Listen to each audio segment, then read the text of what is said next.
माई के कहले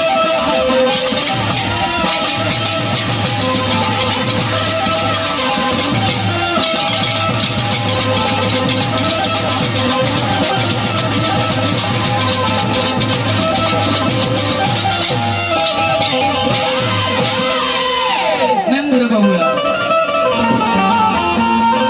बड़ी बबुआ एक कहानी में रहस्य पल बा बबुआ जी। हेलो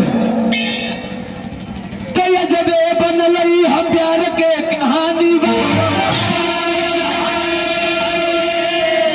अरे रेशमा के नस नस में भरल जवानी है तगाई के तूफान कहल यही मंच सभा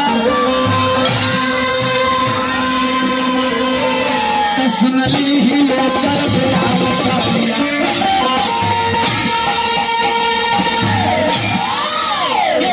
विधाता विधि के लिखा दे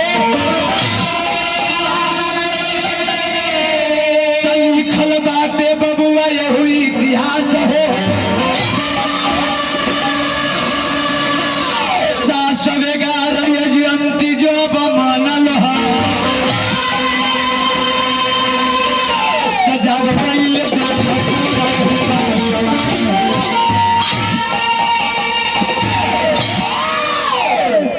बबुआ गौर करके बोलो मुखिया जी आज मेरा इतिहासों के अंदर पढ़कर देख लो जाए कि सबे कहूत के बबुआ जी चाप के जौना जौना बात जो उठाई गुजारी बाबा गौर कर जे जे बात उठाइल हो ओकरा बबुआ नीचे दाब देवल गई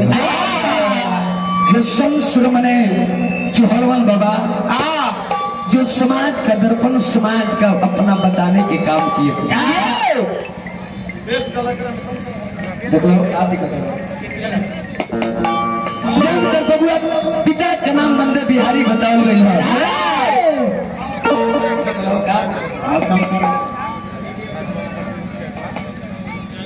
माता के रघुमती बताओ गए बबुआ जी समय के अनुसार अपना माता के गर्भ में पलत रही है गते गते 9 1 माह 2 माह 3 माह बीतल है समय के अनुसार वही बबुआ जी ये बबुआ बंदे बिहारी के घर में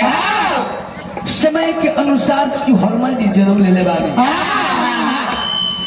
ए बबुआ गते गते बीते लागल है